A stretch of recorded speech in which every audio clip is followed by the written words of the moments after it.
ہم بھلائی چاہتے ہیں اور اس بھلائی کا راستہ صرف وہ ہے جو محمد صلی اللہ علیہ وسلم لے کر دنیا میں تشریف لائے. اس لیے میرے دوستو اپنے اخلاقی زندگی اچھے سے اچھی بنانا. ہر آدمی کو ہمارے سے راحت پہنچے, کسی کو ہمارے سے تکلیف نہ پہنچے, یہ اخلاق کا خلاصہ ہے.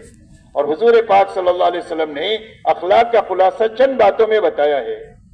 فرمایا جو تمہارے ساتھ برائی کرے اس کے ساتھ بھلائی کرو, برائی کرنے والے کے ساتھ بھلائی کرو. جو تمہارے پر ظلم و زیادتی کرے اس کو درگزر کرو, معاف کرو. اس لیے کہ درگزر کرنا یہ آسان ہے اور بدلہ لینا مشکل ہے. بدلہ اتنا نہیں لے سکتے جس طرح اس نے کیا. جب زیادہ کریں گے تو ہمارا شمار اللہ کیا ظالموں میں سے ہو جائے. ایک مرتبہ حضرت صدیق اکبر حضور صلی اللہ علیہ وسلم ساتھ میں تھے. ایک کوئی بے ایمان حضرت صدیق اکبر سے الجھنے لگ گیا کہ حضرت ابو بکر صدیق رضی اللہ تعالیٰ عنہ خاموش کھڑے ہیں اور حضور صلی اللہ علیہ وسلم تبسم فرما رہے ہیں. تھوڑی دیر کے بعد حضرت ابو بکر صدیق رضی اللہ تعالیٰ عنہ سے برداشت نہیں ہوا تو انہوں نے جواب دینا شروع کیا, تو آپ وہاں سے چل دیے. تو حضرت ابو بکر نے پوچھا اللہ کے نبی یہ مجھے برا بلا کہہ رہا تھا, آپ ہنس رہے تھے, اور جب میں نے جواب دینا شروع کیا آپ چل دیے. آپ نے فرمایا کہ جب وہ تم کو برا بلا کہہ رہا تھا تو میں نے دیکھا ایک فرشتہ تمہاری طرف سے اس کو جواب دے رہا تھا, اور جب تم نے بولنا شروع کیا تو فرشتہ چلا گیا. تو مجھے یہ ڈر لگا کہ کہیں تمہاری طرف سے زیادتی نہ ہو جائے اور تمہارا شمار ظالموں میں نہ ہو جائے.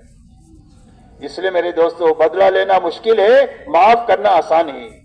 جب ہم آپس میں ایک دوسرے کو معاف کریں گے تو اللہ بھی ہم کو معاف کریں گے. اللہ تعالیٰ معافی کو بہت زیادہ پسند فرماتے ہیں. اس لیے فرمایا جو تمہارے پر ظلم و زیادتی کرے اس کو درگزر کرو, جو رشتہ داری کو توڑے اس کو جوڑو. میرے دوستو رشتہ داری کا مسئلہ بڑا اہم ہے. قیامت کے دن رشتہ داری اللہ سے کہے گی اے اللہ جس نے مجھے دنیا میں توڑا اپنی رحمت سے اس کو کاٹ دے, اور جس نے اس کو جوڑا اپنی رحمت سے اس کو جوڑ دے. اور صلہ رحمی کے خلاف چلنے والے آدمی کی دعا تو لیلۃ القدر میں بھی قبول نہیں ہوتی, بیت اللہ میں بھی قبول نہیں ہوتی. حضور صلی اللہ علیہ وسلم ایک مرتبہ ایک مجمع میں کہا کہ بھئی تم میں کوئی قاطع رحم ہو تو اٹھ جائے, ہم کو ایک دعا مانگنی ہے اللہ سے. اور جس مجلس میں قطع رحمی کرنے والا ہوتا ہے اس کی دعا قبول نہیں ہوتی. ایک صحابی اٹھے, جا کر کے گئے, اپنی خالہ سے تھوڑا ان بناؤ تھا, اس رشتہ داری کو جوڑ کر آئے اور بیٹھ گئے. آپ نے فرمایا کیوں گئے تھے؟ کہا اس لیے گیا تھا اور اس لیے آیا. تو آپ نے فرمایا کہ قاطع رحم ہے اس کی دعا قبول نہیں ہوتی. اس لیے میرے دوستو اپنی زندگیوں میں رشتہ داریوں کے دوڑنے کا نظام بنانا, ہمارے ماں باپ کے ساتھ, ہمارے بھائی بہنوں کے ساتھ, ہمارے خالہ خالوں کے ساتھ, ہمارے چاچا چاچی کے ساتھ, ہمارے پڑوسیوں کے ساتھ ہماری رشتہ داریوں کو جوڑ کر کے جینا, یہ بہت اللہ کی طرف سے برکتیں لانے والی چیز ہے. زندگیوں میں بھی برکت ہوتی ہے اور روزیوں میں بھی برکت ہوتی ہے صلہ رحمی کے راستے سے. اور یہ فرمایا جو تم کو کبھی نہ چائے پانی کا نہ پوچھے اس کو کھلاؤ پلاؤ. جو کھلائے اس کو آپ نے کھلایا دی کیا ہوا؟ کہے تو برابری ہوئی. کہ جو نہ کھلاوے اس کو کھلانا, جو چائے پانی نہ پوچھے اس کو چائے پانی کرانا. اس لیے فرمایا یہ اولین اور آخرین کے اخلاق ہے. حضور پاک صلی اللہ علیہ وسلم پوری زندگی اسی اخلاق کا نمونہ بن کر کے آپ نے زندگی گزاری ہے. یہاں تک کہ آپ جب فاتحانہ طور پر مکہ میں داخل ہوئے تو مکہ میں وہ لوگ موجود تھے جنہوں نے آپ کے راستے میں کانٹے بچھائے تھے, آپ کے اوپر اونٹ کی ہوش ڈالی تھی, آپ کی بیٹی حضرت زینب کو نیزہ مارا تھا, آپ کے خباب کو, خبیب کو, عمار کو, یاسر کو, حضرت سمیہ کو رضی اللہ عنہم اجمعین کو تکلیفیں پہنچائی تھی اور شہید کیا تھا, لیکن آپ نے کسی سے بدلہ نہیں لیا. آپ نے بیت اللہ کی چوکھٹ پکڑ کر یہ فرمایا یہ بتاؤ میں تمہارے ساتھ کیا معاملہ کروں گا.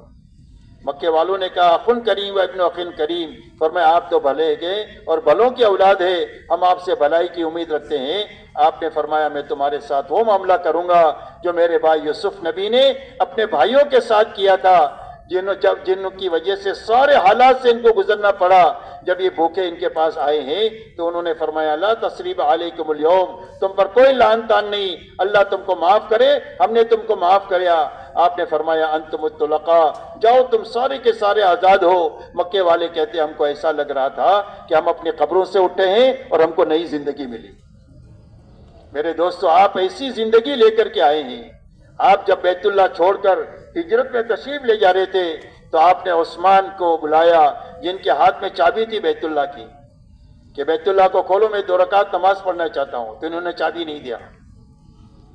آپ نے فرمایا عثمان ایک دن وہ آئے گا کہ چابی میرے ہاتھ میں ہوگی اور میں جس کو دوں گا وہ قیامت تک وہ چابی اس کے پاس رہے گی۔ تو عثمان نے کہا وہ دن ہمارے لیے برا ہوگا۔